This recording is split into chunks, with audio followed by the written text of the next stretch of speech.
Good morning, Governor Murphy, and welcome. On behalf of all the members, the 8,000 members of the New Jersey Principals and Supervisors Association, it is an honor and a pleasure and a privilege to have you with us here this morning. We're actually here today because we decided to take a moment to reflect on and to celebrate school leadership in New Jersey during this crazy time. We're here to we have really two celebrations going on. The first is the National Principals Month is October. And so we're honoring all of our principals for being such strong champions for their school communities, for the students, the educators, and the parents. Our membership is not only school principals, however. We also, our members are supervisors and directors in our school districts, and they have done an incredible job in helping teachers make the shift from in-person to virtual to hybrid. So we're honoring them today also. And we just finished honoring and presenting our NJPSA Visionary Leadership Awards to two very amazing principals, an assistant principal and a supervisor. So it's a big celebration here today, Governor. I am thrilled, Pat, to be with you. And by the way, I want to commend you for your personal service. You were going to hang up your spikes, and given the craziness of this year and all that we were trying to overcome, you have hung in there. And I can't thank you enough for your personal commitment. It takes a village. You know, we're the #1 public education system in America. That doesn't happen by accident. It's great educators. It's great administrators. It is certainly great principals. And you need a state government. I'm not patting myself on the back here, but you need a state government that believes in public education and puts its money where its mouth is. And we've been able, even through this incredible crisis, we've been able to keep that team and that formula together.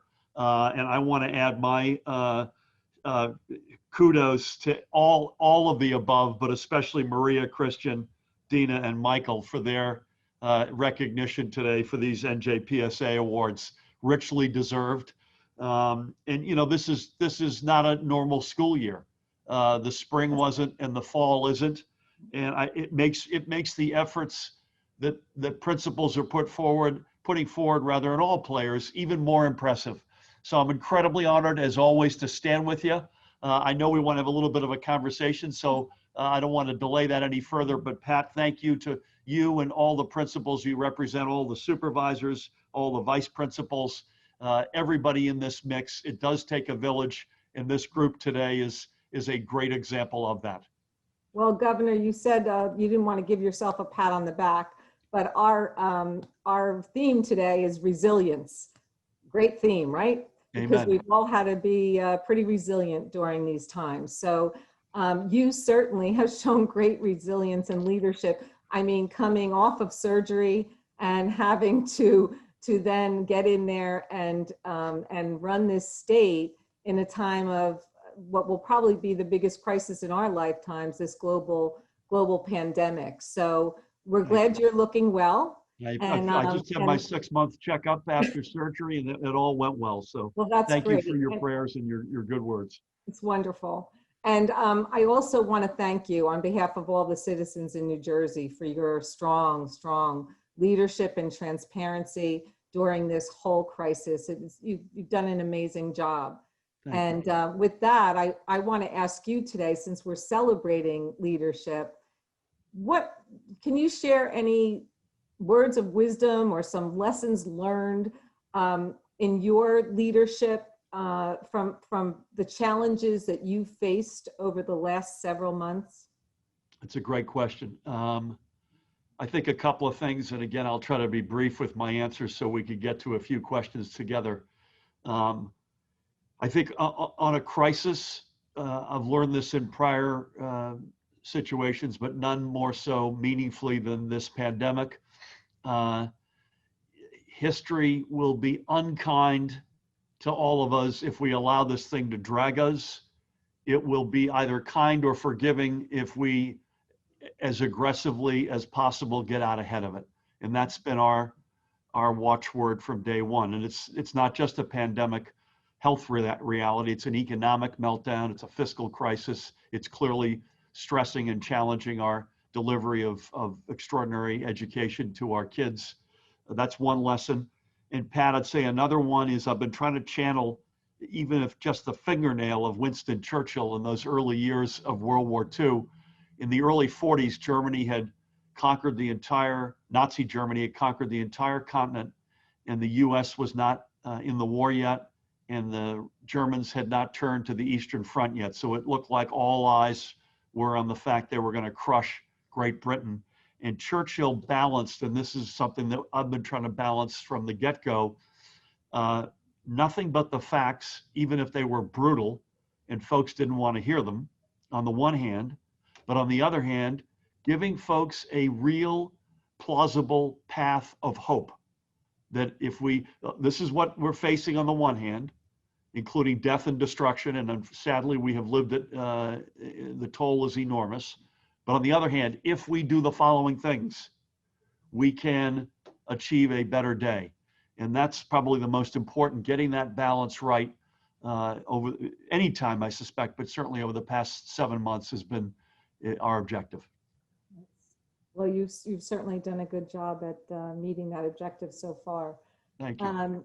So let's get down to the school issues. As you know, with reopening, there were many issues and concerns on different fronts. And as an association, we sat and collaborated with your office, with the Department of Education, certainly, with the other educational organizations. And we all had the same goal of getting students back to in-person instruction. We can all agree that that's the best thing for students. And it was a very difficult decision for us to come out and recommend that we start all virtually.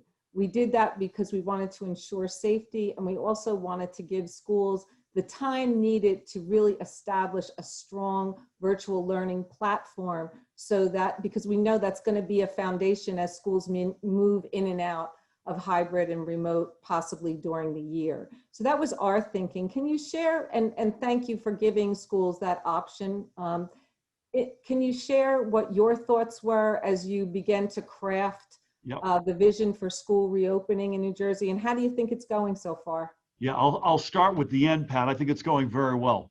And that's not to say it's perfect, but it's going very well. By the time this conversation airs, what I'm about to say is probably going to be stale, but as of today, we have 16 cases of in-school transmission covering 50-something individuals, either students or teachers or staff or principals. I don't have the breakdown on that number. And that's in over 3,000 buildings. So I think we knew we would have some amount of this. This is now 6 weeks into the school year. I have to say that's every one of those cases is important, and we watch and monitor each and every one of them. I don't make light of that, but given any reasonable expectation we have, I think this is well within any reasonable prediction of where we'd be in terms of the COVID piece of this. From the get-go, as you know, Pat, and you and your colleagues have been great. Our principles are safety, number one. Number two, high quality education. Number three, equity, acknowledging that not every household, not every district, not every community is the same. And then wrapped around that, a heavy dose of flexibility. So we opened the school year with the most amount of schools in hybrid, second most remote, third most in person. And then the last category, certain school districts have a little of all the above. And what we had, as you know, we worked with each district, both when they closed in March and as they reopened in late August and early September. And we worked with them on their plans. And if they were remote, they needed to explain why, what's their plan to remediate, including what help they need from us or the feds, and give us a reasonable date by which you think you're at least back to a hybrid model.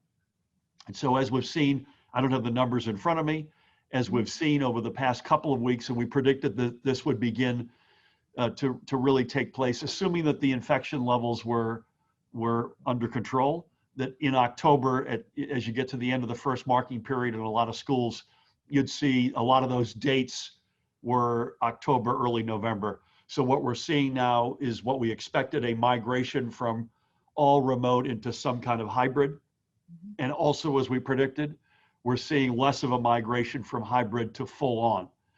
Less because of, frankly, and Pat, we've talked about this, less because of the virus, more because we'd probably need to build 5 Pentagons in the state to be able to achieve indoor social distancing that we are requiring.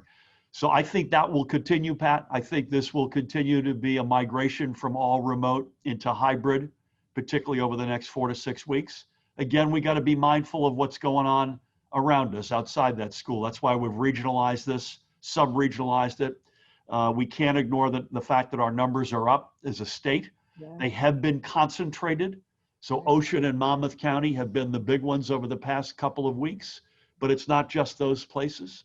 So we gotta, we're going through this together. As I always say, anybody who expects a normal school year is gonna be disappointed. That right? frankly, Governor, leads right into my next question, because you've always pointed out actually that it's a real strength that we have so many districts in New Jersey, right? We're not hearing about consolidation right now because it has played out to be a very, very a strength in terms of allowing for flexibility to meet local needs. But just on behalf of our members too, that really caused a lot of frustration in school communities because everybody was doing something different. And as you know, parents' expectations are sometimes built on what surrounding communities are doing. What are our neighbors doing? Districts found themselves in a position to say, we can't do that because of resources, because of staffing, because of facilities, whatever the reason was. So what can you do to help us to continue to get that message out there to the public, that this comparison of districts, although we understand it, it's natural, but at the same time, it is frustrating because all administrators want to meet the needs of every student and every parent. Yeah, I mean, there's no perfect answer on this one. I compare, and by the way, we do nothing but wish New York City the very best in every regard, in so many respects, particularly Central and Northern Jersey. As New York goes, we go. But boy, am I happy we have over 600 districts and not one, because they've got to use a blunt instrument. And now you're seeing they're trying to parse this a little bit by zip code, which is bringing schools into this. It's not perfect, Pat, without question.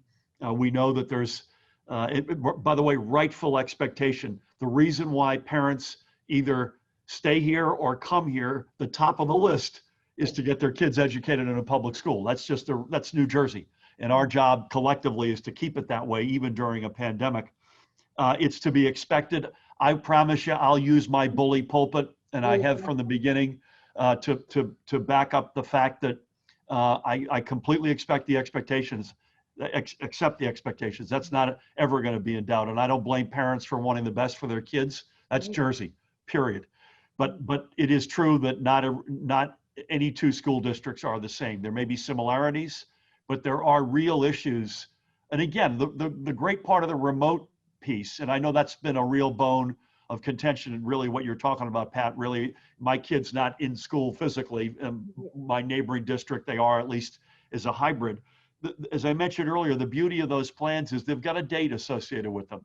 This is not forever and always, and there's a reason associated with it. So I would just also reiterate that to parents, that there's a date by which this will ultimately be a different reality, assuming, again, God willing, we keep the virus under control, and that there are reasons. There are things like ventilation systems that needed to be remediated. There is a backlog of Chromebooks. We couldn't get all the masks that we wanted. The plexiglass vendor was not as prompt as they promised. I've toured several schools. I'll continue to do that, both public and one religious. And beyond that, anecdotally, the schools that have kids in them have done an extraordinary job preparing. And I think we'll just see more and more of that over time. So I'd say to the punchline is, we all have to have some patience here. We're all in this together. Again, it's not a normal school year, but we will get there together. I'm highly confident of that. You mentioned, Governor, a couple of things that have really driven up costs in schools, right? The PPE, the plexiglass, the staffing needs, et cetera, et cetera. And I want to take this opportunity to thank you for making education a priority in the state budget. I can't thank you enough, specifically for keeping the numbers stable this year, the state aid stable, for really restoring a very important program to many of our members. The youth services program was doing a lot of good in a lot of schools, and even managed to make your largest pension fund payment, which is amazing in these times. So kudos to you and thank you. I'm curious, there's a lot of mixed messages coming out of Washington. So we won't get into all of those mixed messages. Let's not get into politics, Pat. But I only asked the question in terms of, are you hearing from our congressional delegation or from the federal government in terms of, is there any hope of getting any other kind of relief or some constructive action toward relief for the state of New Jersey? Yeah, so first of all, thank you for your thanks. We have kept funding at an all-time high. My view is this, Pat, in terms of New Jersey, what are our assets? My top two by far are talent and location. So if you look at our budget, we've tried to ring fence both in continuing to invest in talent as well as in our location, infrastructure, et cetera. And so I appreciate your saying that. We also expanded pre-K. We have, as you rightfully point out, put that money back in on the mental health services and counseling, which should have been in there, and thank God it now is. And that's one we heard from a lot of principals on and mental health experts. Listen, I continue to be, and by the way, we have dedicated some $100 million of CARES Act money already to help fund the PPE and other infrastructure that schools needed to get reopened. So we've directed as best we can the federal money that we had flexibility on. I continue to be optimistic. There's too much volatility on this. It's well beyond Democratic or Republican. Just getting more federal stimulus into our states, into our counties, into folks who are unemployed, small businesses, ultimately into education. It's just smart. It's what all the economists, regardless of their political bias, say that we need. We actually, as a country, did a pretty good job, I have to say, measured by any sort of data you look at. As bad as it's been at the beginning of this pandemic, as an economic stimulus matter, those first several steps that were taken were smart ones. The problem is they've all worn off. It's like we took a painkiller, but we didn't get a refill. The extra strength Tylenol, they've run out. And the fact of the matter is, we need what we did in the spring as a country to continue and happen again, probably at a bigger dose, directly into states and educational systems. I continue to be optimistic. I was on with Speaker Pelosi last week, with whom I speak all the time. Steve Mnuchin, the Treasury Secretary, is a guy I've known for 35 years. He and I were back and forth on messages a few days ago. It's just, my concern is when and how much. And the when is really problematic. As I mentioned, the positive impact of that spring stimulus has worn off. You see it in jobless numbers. You see it in schools that can't get the PPE they want. You see it in the state of New Jersey having to borrow money as opposed to get federal stimulus. None of those things we want, but we at this point have no choice. But again, I'm an eternal optimist. I do think something will happen. I just can't tell you when, and that's the frustration. I guess it is frustrating, but I know you'll continue to work toward getting us something in New Jersey. But I just want to turn a little bit as we think about fall and we think about winter and we think about moving indoors and everybody kind of anticipating possibly more cases. I know that you've and we appreciate the specific data that you're providing to schools right now through the data dashboard that was developed for schools. Our members are working with local boards of health on the contact tracing issue, right?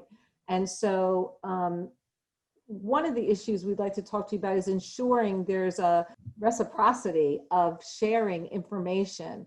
Because, for example, if you have a community, you find out in the community there's been an infection, to make sure that we are getting the messages to schools that a student may have been exposed to COVID-19. You know, because we want to be proactive in ensuring our schools have the proper information too, about every student that's entering their door during the day. Listen, that should be happening at the local health level, at the local district level. And if it isn't, I want to say unequivocally, Pat, get me where that may not be happening. I actually printed out today's. Again, by the time this will go live, this will be stale, but this is a photo, a snapshot of the dashboard that you've just discussed. Right. Down here, we list the amount of outbreaks, and it's a total, in this case, of 16. We list it by county, and then on the right column is the number of people associated with those 16 outbreaks. It's a total of 58, and we do it by county. And obviously, at one level, you're balancing privacy, but you're not balancing privacy in the sense of making sure the impacted parties know exactly what's going on. So if it's your classroom, if it's your school, that information has to be explicit, that there's been a case, this is the step that's been taken. I mentioned earlier that we had cut the state into sub-regions for this very purpose. So it's not just north, central, and south, we've doubled up our regions. So it's not just what's going on inside of your school, but what's going on outside of your school. For instance, Ocean County has been a hotspot for us for the past couple of weeks, but the in-school reality has been much more limited than the environment. And I think you can't defy gravity forever on something like that, right? But that's actually my next question, Governor. Please. Is we do have that regional risk matrix that we're looking at. But what's going to happen? What's the line in the sand when you have a high rate of positivity in a community, not a region, but in a community, and maybe the schools have not been impacted yet?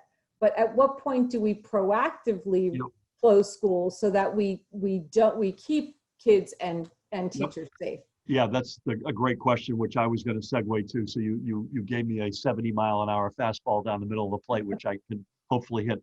You have to leave all options on the table. So there's no magic number per se in terms of what's going on in the community, separate from what's going on in the school. But we've got I don't have the matrix with me, we've got a very specific matrix. And when you look at a community that's at a high infection rate and a high spot positivity, and it's turned into a hot spot, all things are on the table. So there's no magic number per se in terms of what's going on in the community. But if we had to shut down a community, put this district into all remote or hybrid, those are options that are absolutely on the table. And if we have to take them, we will take them, obviously in consultation with the district leadership and the community leadership.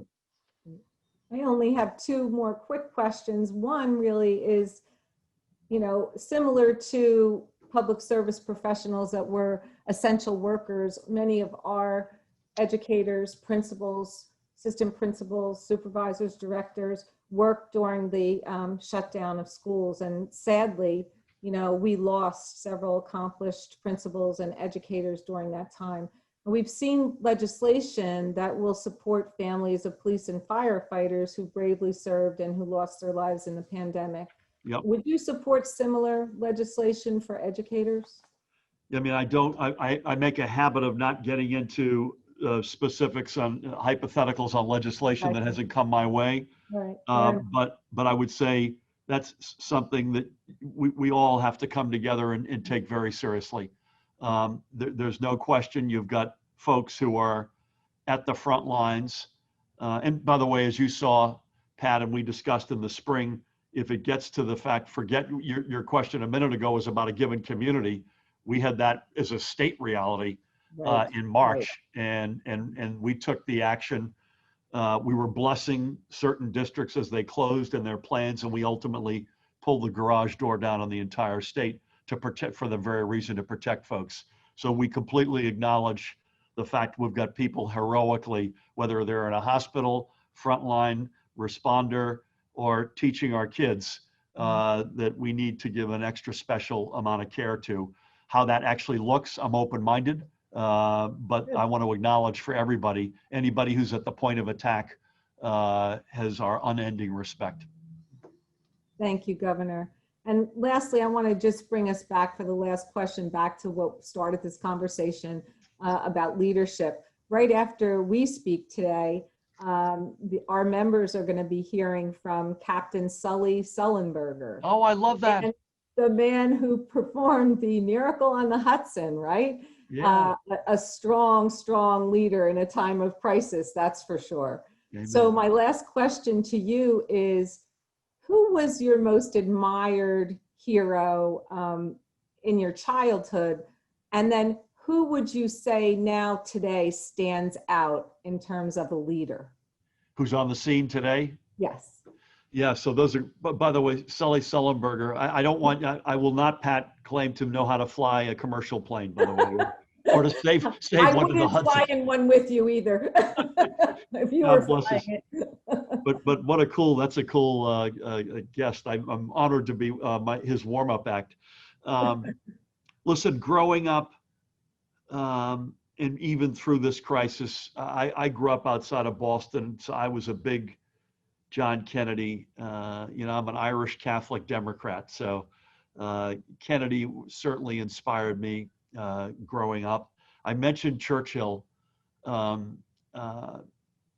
few minutes ago, and I think in particular in that period in his leadership life, where you really had to be tough with the facts, but also strong with hope.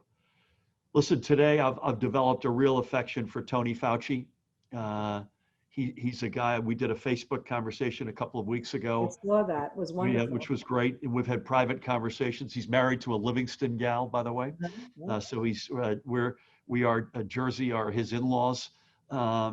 He's been, I'm not going to take political sides, although I know where I stand on that. But with all the noise, for someone, a leader, to be able to sort of stay steady and true is really hard these days. And he's done it better than anybody. And I think he's, called it as he sees it. And I think he has, and I'll leave you with this, I think he has channeled Churchill in that respect. Nothing but the facts, even when they weren't good to hear. But also giving, if you listen to him, he gives a fair amount of hope on therapeutics and on a vaccine and what life may look like. And I think that's the balance we've all got to strike. I'm thrilled to be with you today, Pat, as I am every day.